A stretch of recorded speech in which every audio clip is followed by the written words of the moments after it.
It's my feel-good breakfast show. You're with your feel-good breakfast show, Expresso, here on SABC3. Now, here's the thing, Graham. Humans are creatures of habit. We see this in every aspect of our behavior, from how we eat, how we work, how we think, and how we conduct our lives on almost every level, right? Completely. But today, we are taking a closer look, at least, at our habits when it comes to money, and most importantly, how we spend it. Now, here to share some insights on how we can begin forming better money habits is Amy Underwood, the senior behavioral economist from NEDBANK.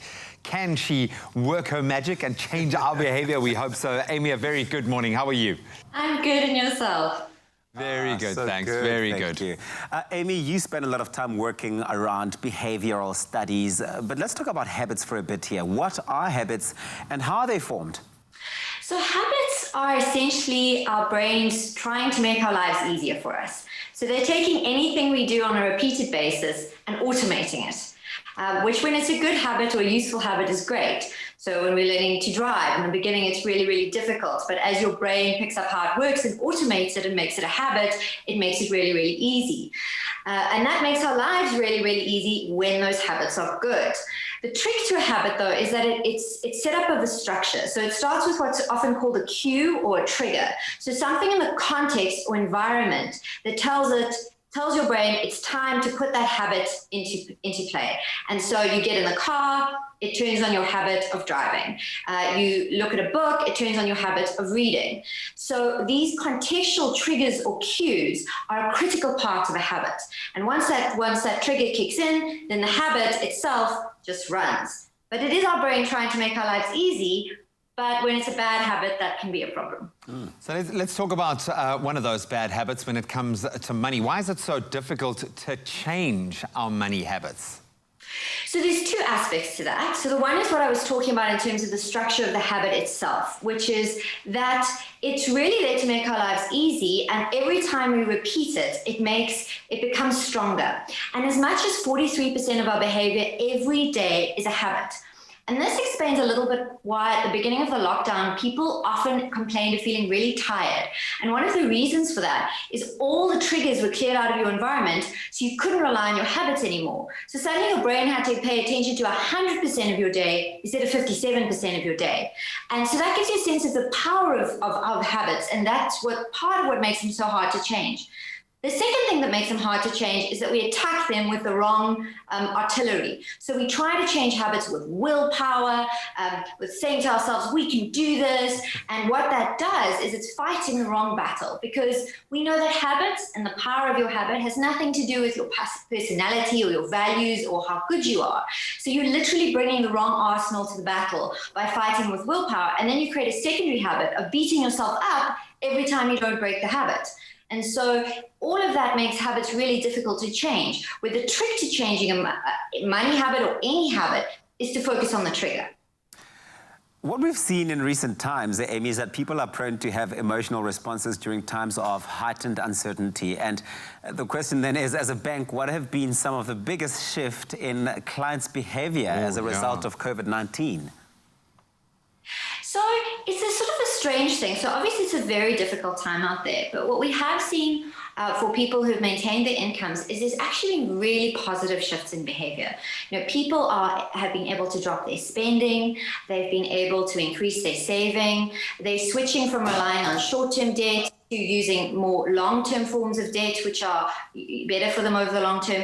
So what we've seen is it's quite encouraging in the sense that with the space that COVID-19 has created, people have been able to shift their money habits towards things that they've always said they wanted but struggled to do prior to the crisis.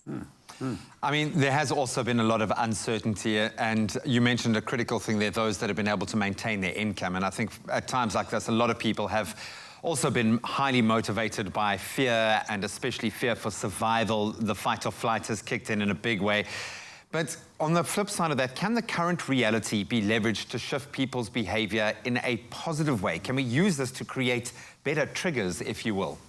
Absolutely, and you've hit the nail on the head. So the key thing that COVID-19 has done on the one side is it's cleared out all your existing triggers. And that means you're back to square one and you can now deliberately choose your habits and create triggers that allow you to do the habits you want to do, because now all the triggers for your bad habits have largely been cleared out.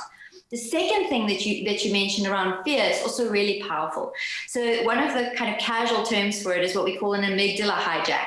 So any heightened emotion, but especially fear for survival, essentially tells our brain, you need to pay attention now. And what that does is it means it switches off a lot of those habitual habits, because you've told your brain it needs to pay attention, which means it cannot just, it's not safe right now to run the automatic programs. It's not safe to rely on those habits and those repeated behaviors. So what it does is it also helps. So you've cleared out the triggers, you've got the brain's attention, and that allows you to say, what habits do I want? And what triggers can support the habits that I want? So for people who've already developed those good banking habits and those good money habits, how can they go about maintaining these habits? So the first thing would be give yourself a huge high five. You must always celebrate your wins, no matter how small. So the second thing is, some people may have found they had good money habits that have also been affected by the clear out of triggers. And if that's the case, it's a question of sitting down and saying, okay, what triggers did I had and how are they helping me? And how do I incorporate them in the new context? But if you've been able to maintain it, it's always helpful to take it to the next level of automation. So if you're good at saving, make it even easier for yourself by setting up an automatic debit order to save for you. The same, if you're good at paying your debts, automate it.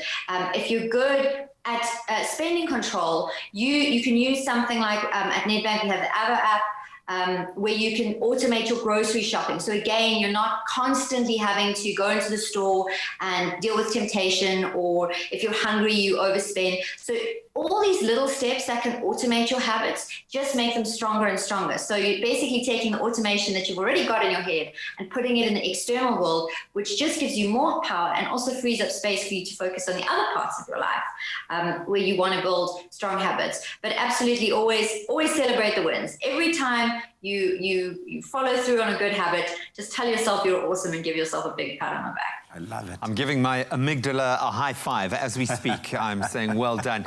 Amy, that was absolute gold. Thank you so much. Maybe we can talk fitness the next time you come in and look at some better habits there, maybe diet as well. But that was absolutely brilliant. Thank you so much for your insight. That was great. Absolute pleasure.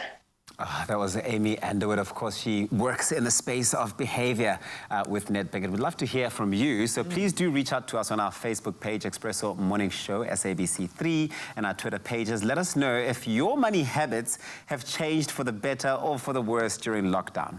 We'd love to hear your thoughts, your stories, and also get your advice. We really do value that as well.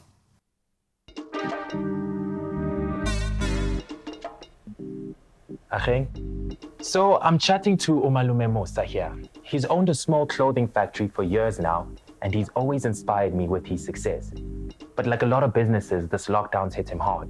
So he spoke to his banker, and they've put together a tailor-made relief solution for him to help his business and his people get through this.